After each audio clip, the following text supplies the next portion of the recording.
na wasalimu katika jina la Yesu, nikiamini ya kwamba mahali penye uko salama, na ninaamini ya kwamba unaendelea kutaka kujua habari za Mungu za ukweli na kuzitenda kwa utukufu wa jina la Mungu huyo. Kuna jambo ambalo nataka kuzungumzia saa hii, ya kwamba kati ya Mungu na sanamu, mahali tumefika, chagua moja. Kwa sababu gani? Kuna mahali tumefika katika hii dunia, watumishi wa Mungu wengi wanataka kutumia vitu vyenye Mungu ameomba kufanya kazi ya Mungu kuliko Mungu mwenyewe. Hii ndio shida kubwa tuko nayo saa hii. Unajua, wakati Mungu alikuita, hakuna kitu alikupea akakwambia kwamba yeye ndio kitu imekuokoa. Chumvi haikuokoa kwa mtu. Hata kama ulikuwa na shida ya ugonjwa, akatema mate chini, akachanganya pamoja na udongo na ukapakwa katika macho yako na ukaanza kuona, Mungu hakumaanisha kwamba sasa hiyo mate na hiyo udongo ambao ulipakwa ndio ukaona sasa hii ndio ilikuwa Mungu wako. Haikuwa hivyo. Mungu anabakia kuwa Mungu, na vitu vyenye ameumba vinabakia kuwa tu vitu ambavyo sio Mungu. Lakini cha kunishangaza siku ya leo, watu wengi wanaamua kuchagua sanamu kuliko Mungu, na haswa hata wale watumishi ambao wameitwa. Badala mtu afundishe mtu kumjua Mungu na kukaa katika njia za Mungu, na vile atakaa katika njia za Mungu na ashinde mambo yote ambayo ni maovu, mtu anafundisha vile anafaa kubeba rozali. Rozali na Mungu vinaingiliana wapi? Kusema ukweli, mtu anafundishwa vile anafaa kubeba msalaba wa chuma, wa mbao, wa plastiki. Hiyo msalaba na Mungu vinaingiliana wapi? Unajua, hata Mungu mwenyewe anatuhimiza, anatuambia kwamba hata kama ni kutamani, mtamani vitu ambavyo vina utukufu. Unajua, ni mbaya sana mahali tumefika, ukatae Mungu muumba wa kila kitu, alafu naanza kuabudu vitu ambavyo yeye ndiye amevitengeneza. So hiyo ni kumaanisha kwamba umekataa Mungu na umeamua kutembea kwa sanamu. Unajua, hata kama wewe ni mtumishi, wacha nikwambie, sijasema ya kwamba ati Mungu hawezi kutumia kitu yoyote kufanya kazi yake, anaweza kutumia. Lakini wacha nikuulize swali moja. Mungu mwenyewe kutimiza ile kitu na Mungu kutumia kitu kufanya hiyo kazi, wewe unaweza chagua gani? Wacha nikuulize kwa tu ukweli ambao ni mzuri. Unaona, katika hii Biblia, ule mwanajeshi ambaye mfanyakazi wake alikuwa mgonjwa,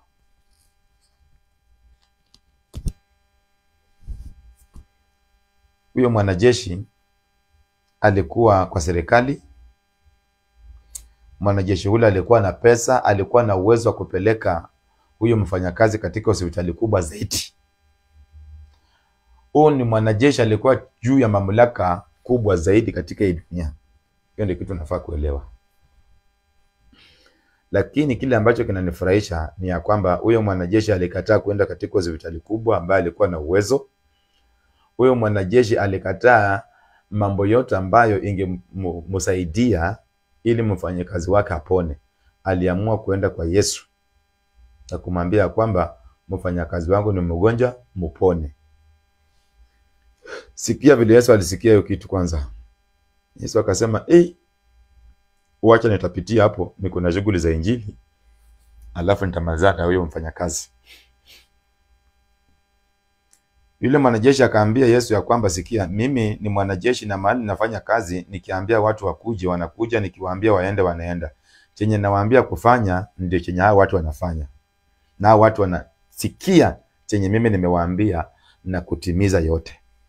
Sasa kama mimi tu, wewe ndio uliniumba, wewe Mungu, umenipatia uwezo huu wa kutuma watu waende, wanaenda, wakiwaambia wakuje, wanakuja. Alafu imefika kwangu, wewe pia lazima ukuje kwangu kweli? Hawastahili kukuja kwangu bwana. Wewe huko juu kama tu mimi, wewe ndio umenifanya hivi. Je, wewe mwenyewe?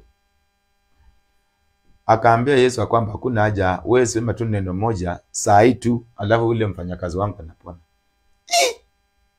Yesu akaangalia mwanajeshi vizuri. Akasema, tangu mimi nikuwe katika hapa Israeli sijaona mtu mwenye ako na imani kuliko huyu jamaa. Hata Ibrahimu mwenyewe hangeweza kufikia ule jamaa.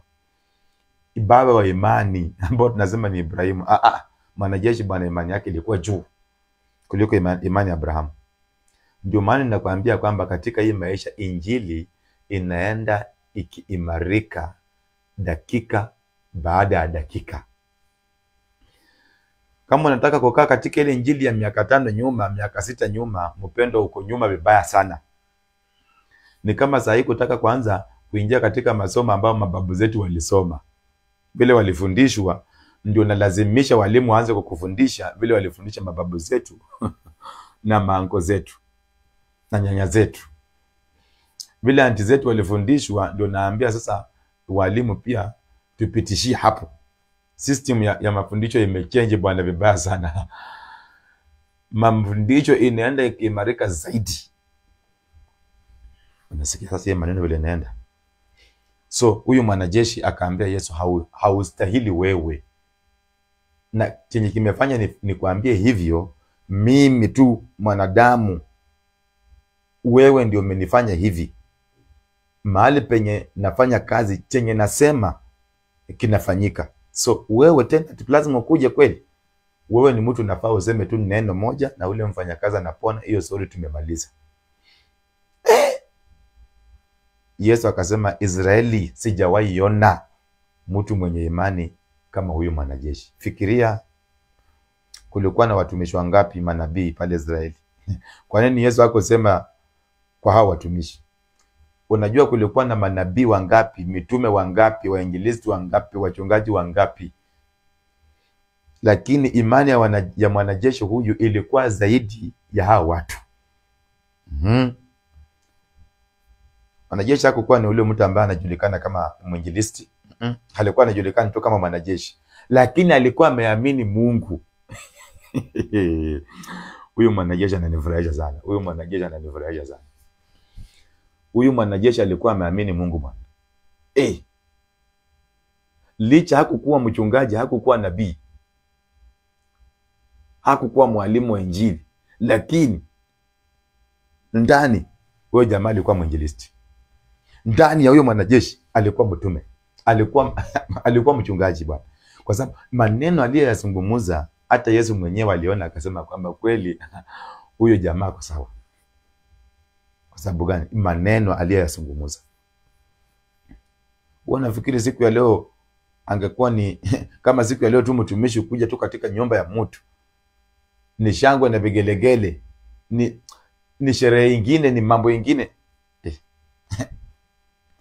Lakini Yesu mwenyewe akaambia hivyo, na akasema kweli hajawahi ona mtu mwenye imani kama hiyo.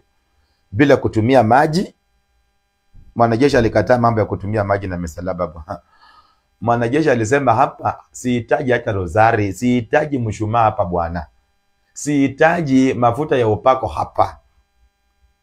Wewe Yesu ndio mafuta ya upako. Tena nianze kuzungumza mambo ya mafuta ya upako tena? Wewe ndio kila kitu mimi nahitaji bwana. Mwanajeshi alikataa mambo ya sanamu ati ndio afikie Mungu, ndio Mungu atende bwana. Wapendwa, tunafaa tukue bwana hata zaidi ya huyo mwanajeshi.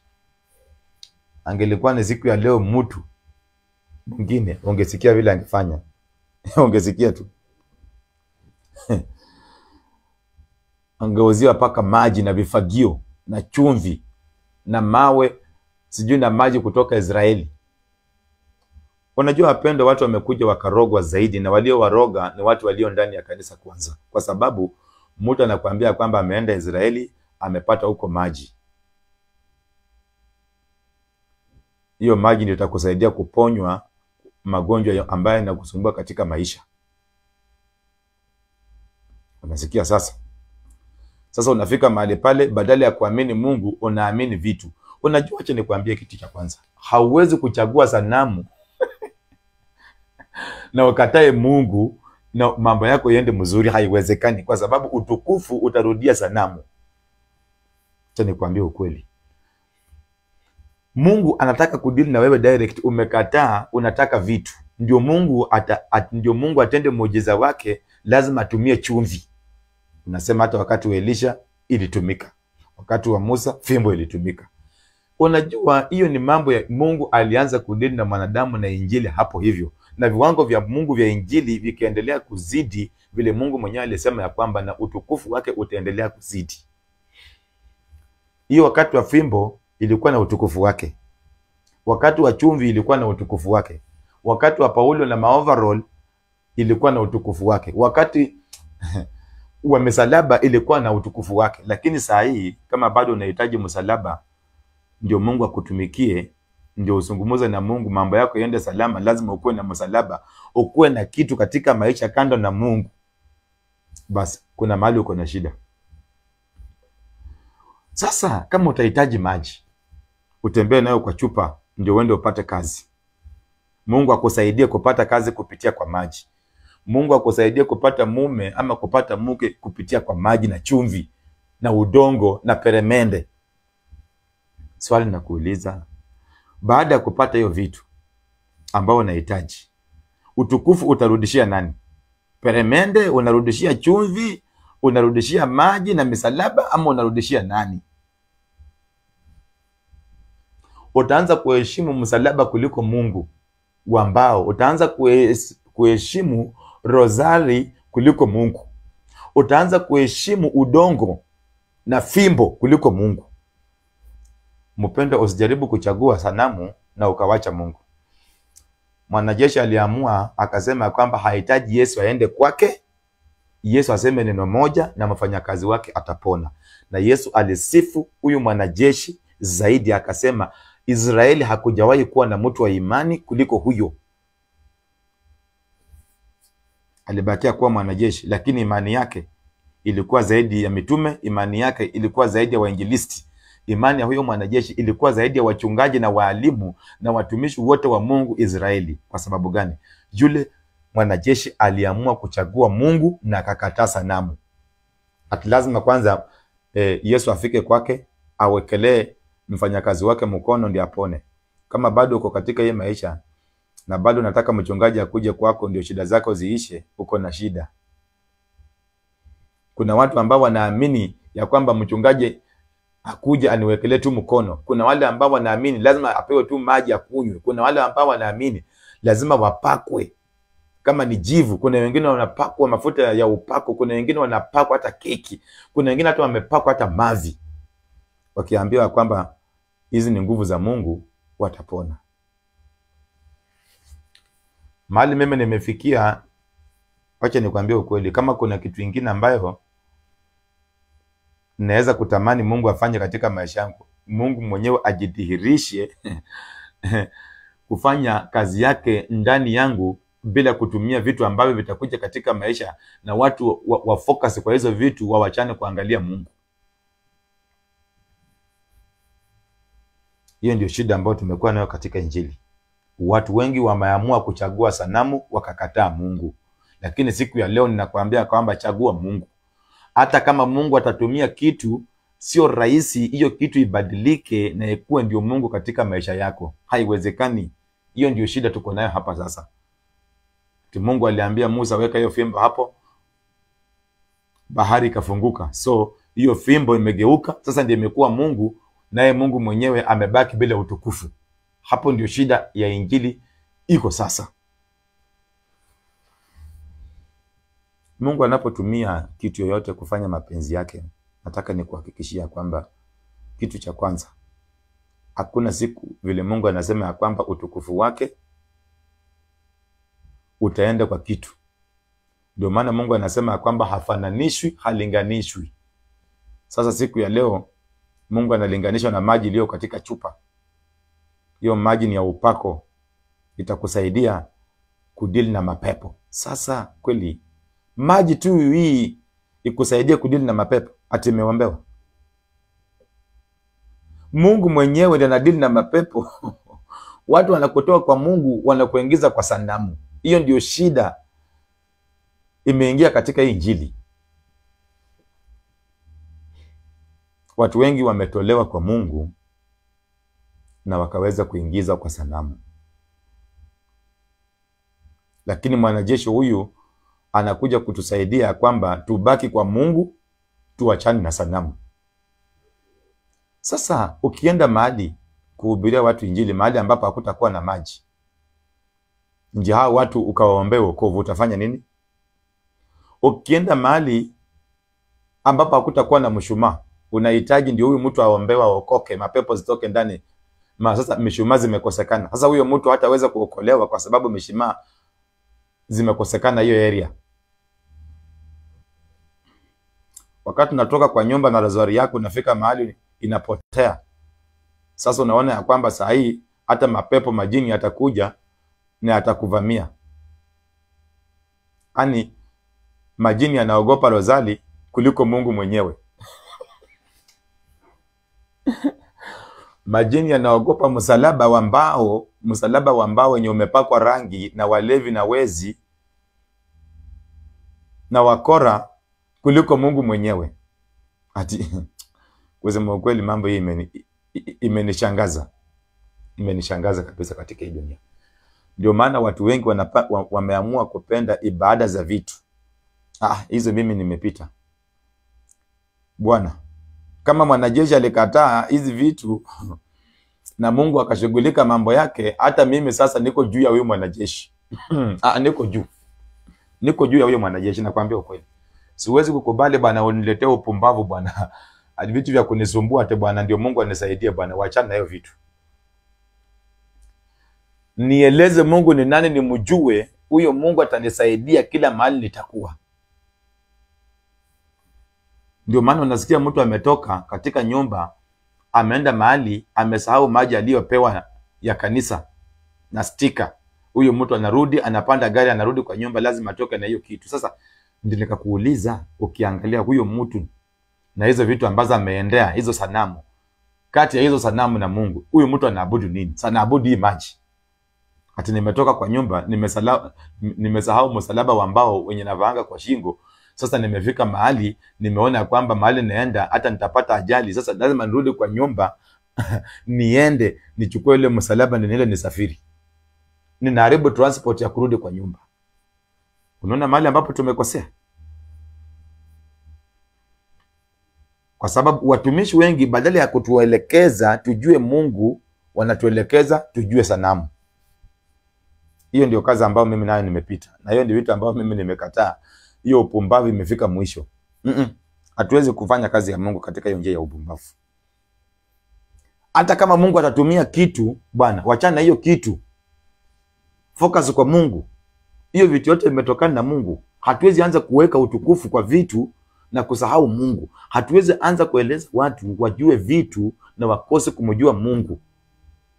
Hata kwa sababu Mungu ametumia kitu fulani, sasa tunafundisha watu wajue hizo vitu kuliko Mungu mwenyewe.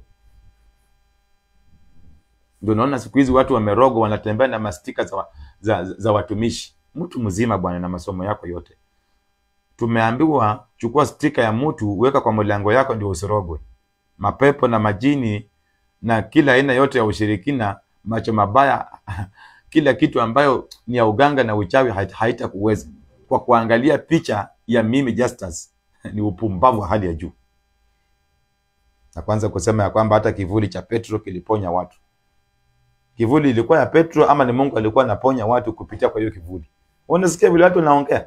Watu hawataki kusema Mungu aliponya watu kupitia kwa Petro, wanazungumuza, wanasema ya kwamba kivuli cha Petro kilikuwa kinaponya hata wagonjwa. Overall za Paulo ziliponya hata wagonjwa. Hawajui overall ilikuwa nini, hawajui kivuli ilikuwa nini. Hawajui hiyo fimbo ya Musa ilikuwa inamaanisha nini. Wamegeuza chenye wanataka ni hizo vitu. Hawataki Mungu. Bwana, Mimi sitakaa chini nianze kufundisha watu kujua vitu zingine kando na Mungu. Ile kazi niliitiwa ni kukufundisha wewe kumjua Mungu. Hiyo ndio kitu cha kwanza. Na that's why unaona kila siku na kila wakati kazi yangu sitakwambia tafuta mafuta. Hiyo sishughuliki nao. Tafuta vitu fulani vikusaidia katika kuabudu Mungu. Hakuna. Hata katika ibada zetu, angalia zote, hakuna kitu tunapea mtu aamini kwa Mungu Bwana. Kile kitu ambacho tunakupea ni Mungu mwenyewe. Amini kwa jina la Yesu Kristo na utaokolewa. Huyo pia ni mwanajeshi aliambiwa hivyo. Na mwanajeshi alipoamini hivyo akaokolewa pamoja na familia yake kwa usiku.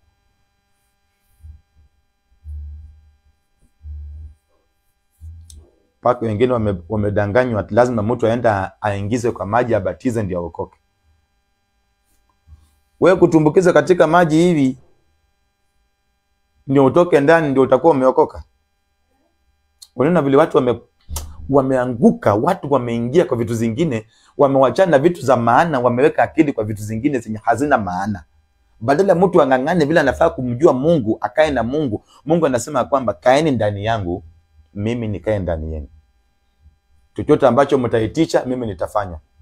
Mungu ako ndani yetu. Tena uko na msalaba juu, tena uko na rozari hapo, tena uko na maji ingine umeongezea, tena uko na vitambaa umeshona, zimeandikwa maandishi na zimewekwa misalaba mingi, na hiyo yote si kwa sababu ya Mungu, ni kwa sababu watu waone ya kwamba atuko na Mungu, na hizo vitu zinatumika na Mungu kukusaidia usirogwe. Mimi Bwana, tangu niokoka hakuna kitu yote hata mmoja nimetumia ndio mtu apone Bwana. Nguvu za uponyaji ziko juu yangu, nilipewa Bwana nguvu hizi za kuponya watu bure Bwana. Hakuna kitu nalipia my friend. Hakuna kitu tonana natumia ati Bwana fanya kitu fulani ndio. Hapana Bwana. Hiyo vitu nimepita Bwana. Siwezi tamani Bwana. Sasa nitakuwa na bebani na udongo kila mahali naenda kwa bagi ndio watu wapone. Nipatie watu. Unajua hata wewe kama ni mtumishi, acha nikwambie, hata kama wewe ni mtumishi, kuwa mtumishi ambaye unaimarika Bwana katika hii maisha ya roho. Wewe fikiria kila wakati utakuwa unatembea na chumvi, kwa sababu Mungu ameponya mtu na chumvi hapa. Sasa kila wakati unaenda na chumvi mahali, unatembea na umekuwa mtumwa, chumvi imekufunga. Chumvi ndiyo imekuwa sanamu yako katika maisha. Bwana, amini ya kwamba Mungu atafanya kazi yake ndani yako kwa neno. Neno linatosha Bwana. Wachana vitu zingine. Kwa kutamuka tu. Paulo na Sila walipofungwa katika gereza, walikuwa chini ya ulinzi mkali zaidi. Mwanajeshi alipoona mitetemeko na ardhi na kila kitu ilipofanyika pale kwa gereza, akaona gereza limefunguka. Mwanajeshi hata yeye mwenyewe alikuwa anaenda kujiua, because akasema hapa mfalme atanimaliza hapa hawa jamaa wakitoka. Paulo akamwambia wacha kuogopa Bwana, sisi hatujatoroka, tuko hapa. Mwanajeshi mwenyewe alipoona ile kitu ilifanyika pale kweli, alikuwa anajua jamaa anafaa kuwa ametoka. Na hapa kazi napoteza. Mwanajeshi aliona nguvu za Mungu pale kweli. Huyo mwanajeshi mwenyewe akauliza tu Paulo kitu moja: nifanye nini ndio niokolewe? Nifanye nini ndio niokoke? Paulo akaambia huyo mwanajeshi kitu kimoja: amini kwa jina la Yesu Kristo na utaokolewa. Mwanajeshi aliamini hapo na hapo, na pamoja na mitume hao Paulo na Sila aliwachukua na kuwapeleka katika nyumba yake, na familia yake pia ikaokolewa hiyo usiku kwa jina la Yesu. So siku ya leo jina la Yesu halina nguvu, maji ya upako ndio iko na nguvu. Siku ya leo jina la Yesu halina nguvu, rozari na misalaba na mishumaa na vitambaa zenye zimewekwa maandishi ya dini ndio ziko na nguvu. Siku ya leo ati jina la Yesu limekosa nguvu, picha ya pasta, logo ya kanisa ndio iko na nguvu. Upumbavu hali ya juu. Napata mtu mzima, mtu amesoma, lecturer mzima, profesa mzima, lawyer mzima, judge, anatembea na vitu kwa shingo, anatembea na mikwajo. Ati ndio Mungu amsaidie. Wapendwa, watu wamebebeshwa vitu vya upumbavu kabisa. Sanamu. Ndio Mungu atumie sanamu kushughulika katika maisha yao. Toka katika huo upumbavu. Kama uko ndani huachana, huo ni upumbavu. Huo ni utoto bwana. Hapo tumepita. Hiyo ni injili bwana, wachana nayo. Usianze kusema ati ilikuwa wakati wa Musa. Hiyo iliisha. Sasa kuna mambo inafanyika ambayo ni zaidi na wakati wa Musa bwana. Hii kizazi ambacho tuko nacho saa hii ni kizazi ambacho kiko juu ya kizazi kilichokuwa wakati wa Musa. Hii dunia sasa hivi ile iko, sio vile Musa aliiacha. Hata Musa sasa akikuja hapa anapata hii dunia imeenda viwango vingine. Paulo sasa akirudi hapa, akina Petro akirudi hapa, vile waliacha hii dunia saa hii, wakiipata vile wataiona ni tofauti. Alafu unaanza kuniambia Paulo akuje apate hii dunia vile aliacha. Musa arudi, Mesha akakuja, Danieli wakuje wapate hii dunia vile waliacha, na Mungu alikuwa ameshawaambia hii dunia itaenda kuimarika zaidi, neno lake litaimarika zaidi. Wapate hivyo, hata watashuku Mungu, wataona ni michezo Mungu alikuwa anawafanyia. Angalia hawa wanajeshi wawili. Wamenifurahisha. Mwanajeshi wa kwanza ameambia Yesu asiende kwake, aseme neno, mfanyakazi wake apone. Na Yesu akasema hilo neno, alipotumaliza kusema hivyo, mfanyakazi wake alipona immediately. Mwanajeshi amemaliza kazi yake, ameenda shughuli zake. Mwanajeshi wa pili, Paulo na Sila wamefungwa kwa katika gereza, mitetemeko, gereza limefunguka milango zote. Mwanajeshi hata anataka kwenda kujiua. Paulo anamwambia wewe relax bwana, hii ni mambo ya Mungu. Mwanajeshi ameshuhudia nguvu za Mungu. Anauliza nifanye nini ndio niokoke? Anaambiwa amini kwa jina la Yesu. Siku ya leo wengine wangemwambia endo uuze shamba yako, ulete hiyo pesa kwa madhabahu, pastor aombe, utaokoka. Wengine wangemwambia enda utafute ng'ombe yako nyumbani, uletee mchungaji akule. Wengine wangemwambia chukua hii maji, amini kwa hii maji na utaokolewa. Wengine wangempatia chumvi na udongo. Wengine wangempatia makanzu na nguo za misalaba na mikwajo, fimbo za Musa. Upumbavu wa hali ya juu ndio uokolewe. Unajua mahali tumefika wapenda, acha nikwambie, hii injili iko na viwango vya hali ya juu. Kama bado unaabudu vile babu zako waliabudu, uko nyuma. Nakwambia uko nyuma. Ni kama bado katika hii maisha vile simu zilitoka, kulikuwa na simu zilikuwa na aerial antenna ile. Enda kwa duka kama utazipata sasa. Hata wewe uko tayari kununua. Sasa mtu anataka kununua simu ya touch screen. Na sio dhambi. Sio dhambi. Kama teknolojia ina improve hivyo, je injili? Hiyo ndio swali nauliza, je injili ita improve kiasi gani? Na injili ndio imebeba kila kitu. Wapendwa, nataka niwasihi bure tu, na wasihi tu bure. Mpendwa, usijaribu kukubali kuamini Mungu kupitia kwa vitu. Kataa hiyo maneno. Mimi nakwambia ukweli, kataa hiyo maneno. Usitamani. Hiyo ni mambo ya utoto wa kiroho kabisa. Umepita. Mtu pasta mzima miaka 10 unachunga watu ukiwapatia maji. Miaka 5, miaka 20 bado unapatia watu mishumaa, bado unalisha watu mikate sijui na biscuits na raibina ati meza ya Bwana. Upumbavu wa hali ya juu. Upumbavu wa hali ya juu, nakwambia ukweli. Bado tunakula mabiscuits kwa makanisa ati meza ya Bwana. Mkate wa buffalo. Na soda ya Coca-Cola. Kwa hii miaka. Bwana kweli. Wapenda tumerogwa. Wapenda tumerogwa. Nakwambia ukweli. Na uchawi imekwisha kwa yule mtu ambaye anaamini. Hatuwezi kuwa bado tunaabudu katika hiyo njia. Hatuwezi. Na kuamua kuchagua sanamu na kukataa Mungu muumba wa vyote, mpaka hata hiyo sanamu mwenye ametengeneza aliumbwa na Mungu. Sasa umekuja umekataa Mungu mwenye aliumba hata huyo mtu kuchonga hiyo sanamu. Sasa umeamua kufuata sanamu na kuanza kulinganisha sanamu na Mungu. Waacha bwana, waachana naye. Mimi nakwambia ukweli, waachana nayo maneno. Abudu Mungu kwa sababu Mungu yuko ndani mwako. Wakati injili ilianza, Mungu hakuwa anakaa ndani ya watu. Ndio sawa, unaona vile Mungu alikuwa na operate na wana wa Israeli ni tofauti na vile anafanya saa hii. Na wakati Yesu amekuja na wakati Yohana Mbatizaji yuko na mitume vile wanahubiri injili. Hebu angalia hiyo injili ya Musa anahubiri. Compare injili ya Musa anahubiri. Kuja kwa injili Isaya anahubiri. Ezekiel anahubiri. Kuja kwa injili ambayo Yohana Mbatizaji anahubiri. kuja kwa injili, Yesu na wanafunzi wake wanahubiri na injili. Sasa tena baada ya Yesu kuondoka, mitume wanaihubiri. Hii injili inaenda ikibadilika na viwango vya hali ya juu.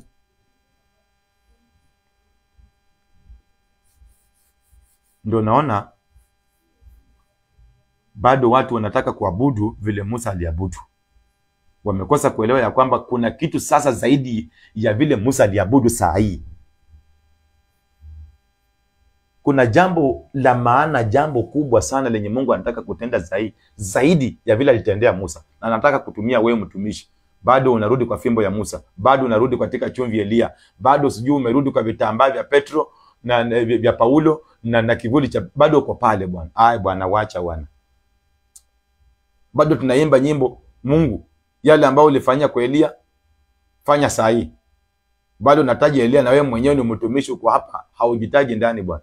Mungu yale ambao ulifanya kwa Elia fanya zaidi kwa mimi sasa hapa, fanya zaidi.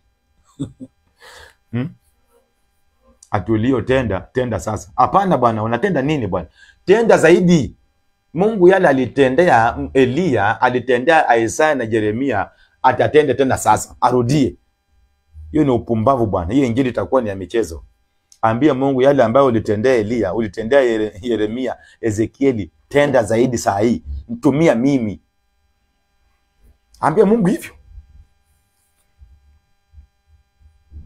Sasa sisi tumefika kwa Mungu, tumeingiza michezo ndani. Umebebeshwa vitu miaka yote 10, uko na vitu. Mpende, ende waabudu Mungu. Mungu yuko ndani wako bwana. Majini yasikutishi, lazima ukuwe na kitu fulani ndio majini yasikufikie. Hiyo ni upumbavu bwana. Mungu anakaa ndani yako. Majini yamepitaje kwa Mungu yakakufikia? Mungu ako mbele yetu, ametuzingira, ambaye ni roho. Tena tumepewa vitu vya kutusaidia kutukinga na watu wa macho mabaya. Tumepewa vitu vya kutusaidia ndio Freemason wasitufikie. Tumepewa vitu vya kutusaidia ndio waganga na wachawi ati wafanye nini? Wasiweze kutufikia. Wengine hata wamefungwa vitu kwa viuno, wamekatwa mili. Hakuna kitu, usikuje kwangu ukitarajia kuna kitu nitakupatia ya kuabudu Mungu kando na Mungu mwenyewe. Mungu ndio unapata. Kama hautaki Mungu, achana nayo. Ubebesha na vitu, ukisahau vitu unaona kwamba hauko salama. Zile vitu ambazo Mungu ametumia, badala ya kujua kwamba Mungu alitumia kitu kukuonesha kwamba yeye ako na nguvu na uwezo wa kutumia kitu yoyote. Hakutumia hiyo kitu kukuonesha kwamba ibadilike kuwe Mungu. Alitumia hiyo kitu kukuonesha kwamba ako na uwezo wa kutumia kitu chochote ambacho anahitaji. Lakini hakukuambia ugeuze ile kitu ikuwe Mungu, ufanye ile kitu ikuwe ya maana kuliko mwenye alikwambia uitumie. Sasa unaona?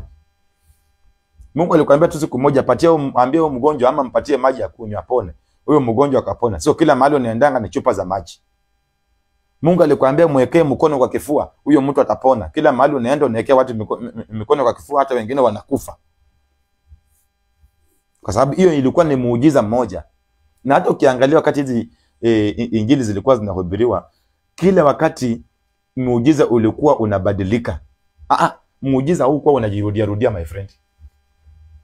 Miujiza zilikuwa zinabadilika. Hata Yesu mwenyewe, kuna wengine wamekuja kama hao wenye walipatana na Yesu, akatema mate chini, akaweka udongo na akampaka ule mtu akaona, ule kipofu. Kuna wengine hawakuponywa na hiyo udongo na mate. Kuna wengine walikuja wakauliza Yesu, tunataka kuona. Yesu akawauliza swali moja, mnaamini ya kwamba mimi naweza kuwaponya? Wakasema ya kwamba tunaamini. Yesu akamwambia mrudi bwana, mambo yenyewe imeisha, mmeshapona. Walipona hivyo.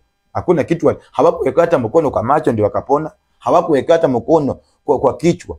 Mungu amesema muende mhubiri, muwekelee watu mikono watapona. So sasa wewe unajua kwamba utawekelea watu mikono watapona. Ni wangapi umewekelea mikono na hawajapona? Bwana, wacha kusumbukana. Elewa injili na wakati wake na vile Mungu anataka na ufunuo wa injili na majira yake. Elewa hiyo vitu, itakusaidia.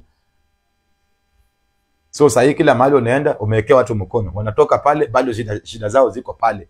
Na umesema paka maandiko, wanakushuku ni wewe ndio shida. Badala ufundishe watu wajue Mungu, wamwamini Mungu, yale ambao wanataka ya watendekee ni wao wenyewe watafanya yatendeke, sio mimi mtumishi.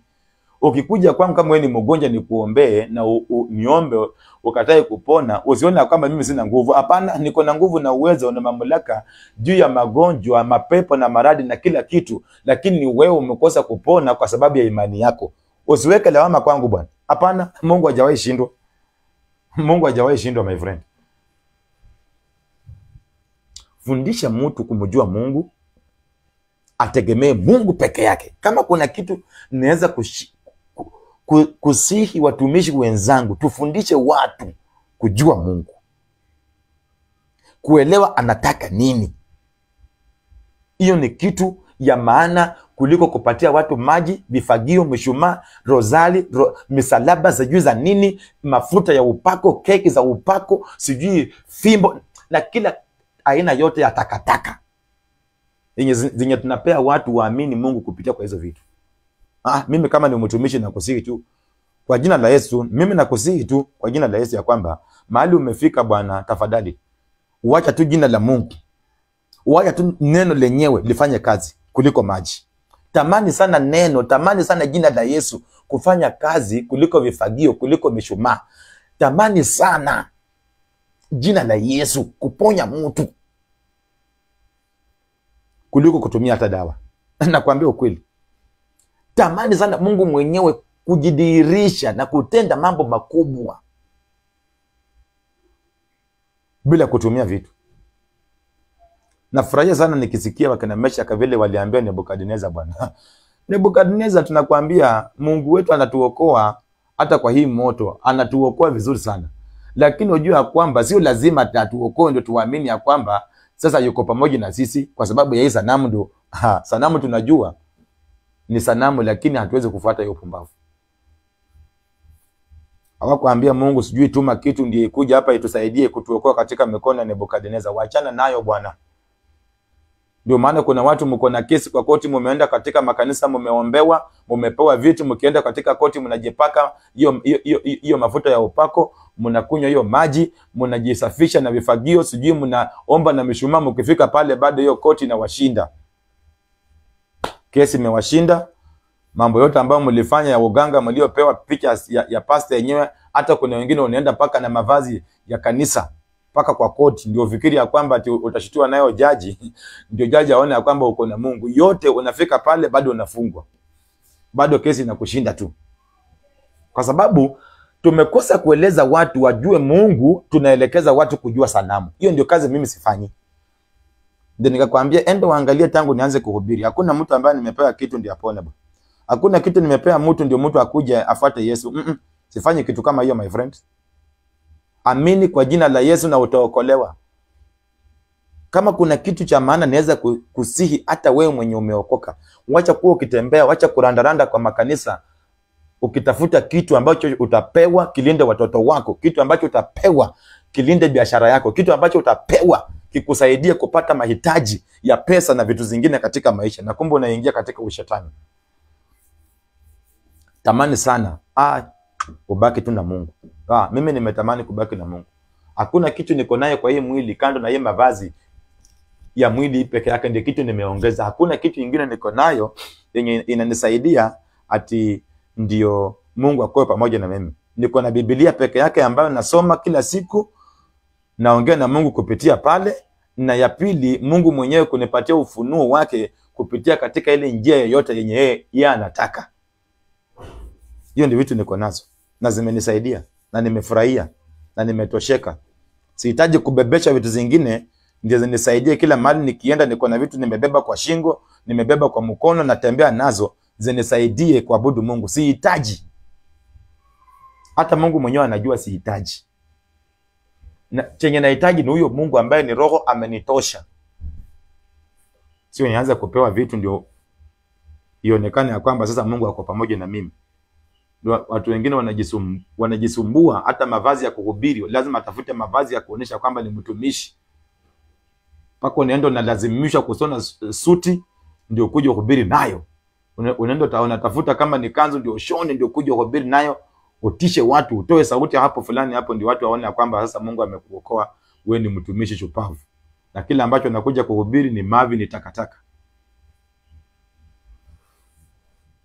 My friend, nataka nikwambie kitu moja. Chagua Mungu, wachana na sanamu. Kama kuna kitu cha maana unaweza taka katika hii maisha kuchagua, chagua Mungu, wachana na mafuta ya upako.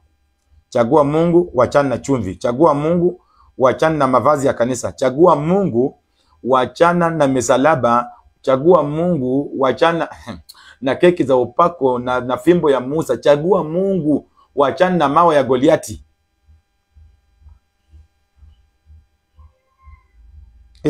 Nakwambia. Ati ile mawe Daudi alipiga nayo Goliati, sasa hiyo ndio mawe naenda kuchukua. Iliua Goliati sasa. Itaenda kuua maadui wangu wote. Upumbavu wa hali ya juu. Mimi nikifika tu mahali bwana nione hiyo uganga, nifike tu mahali nione hiyo uchawi. Ati mtu anataka kunipatia kitu ndio niamini kwa Yesu. Hata nikiwa mgonjwa, wewe niombee bwana. Kwa jina la Yesu, mambo yangu imeisha. Mimi naridhika. Mimi nimetosheka na jina la Yesu. Nimetosheka. Na ninafurahia. Najua kwamba kuna nguvu, kuna uwezo kwa hilo jina. Because niliambiwa na nikaamini kwa hilo jina. Mwanajeshi nimekuambia aliamini kwa hilo jina, aliokolewa bure. Unaelewa hiyo injili? So sihitaji kitu kingine kando ya kuabudu. Ile kitu nahitaji ni hii Biblia yenyewe niko nayo. Nisome, nijue Mungu kupitia kwa vile anataka katika hiyo Biblia. Na kwingine bila atanifunulia, iwe ni kwa ndoto, iwe ni kwa maono, iwe ni kwa sauti yake nisikie, iwe ni kwa hisia, vile yeye Mungu atataka. Bora tu nimuelewe. Hiyo ndio kitu nataka. Nikiwa na hii Biblia, mimi mambo yangu imeisha. Na Mungu aliye roho ndani yangu, ambaye anasema kaeni ndani yangu, mimi nikae ndani yenu, yoyote ambayo mtahitaji katika hii kazi ya injili, mimi nitamalizana na nyinyi. Hiyo inanitosha. Vitu zingine kama nilikuwa nachukua hizo vitu, ilikuwa ni kitambo, kabla bado niko mchanga katika roho. Lakini sasa hivi mahali nimefika, nimepita. Ndio maana sasa nakusihi hata wewe pia wachana na vitu, chagua Mungu. So napomaliza ujumbe wangu nasema hivi, tafadhali mtu yoyote dunia mzima, mahali penye huko, tamani sana kuchagua Mungu mwenyewe kuliko kuchagua sanamu ama vitu ambavyo Mungu ametumia kutimiza mapenzi yake katika maisha yako, kuvibadilisha vigeuke kwa maisha yako vikuwe Mungu, na ukawachana na Mungu mwenyewe. Hapo utakuwa umekosa. Wale ambao mnafuatilia ujumbe, tuko na mtandao wa YouTube. Unaweza enda pale pia utapata ujumbe hizi. YouTube kuna channel ambayo imeandikishwa kwa jina la Believe and Obey the Only True God pale. Katika Facebook hapa channel ndio hii, Believe Obey. Katika TikTok pia channel imeandikishwa katika jina la Believe and Obey Jesus Only. Hizo ndio channel ambazo zimeandikishwa kwa sababu ya injili mahali hapa. Na wale ambao mnafuatilia, ninaamini ya kwamba ujumbe huu unapokubariki, tafadhali peana kwa mwingine, ili watu tuendelee kufungua wengine macho, ili tukae katika nuru, tuondoke katika giza, na itakuwa ni vizuri. Mkuwe na wakati mwema, na mapenzi ya Mungu na mipango za Mungu zikaendelee kuambatana nanyi kila wakati, nanyi mkadumishe utakatifu bila kuangaliwa na mwanadamu.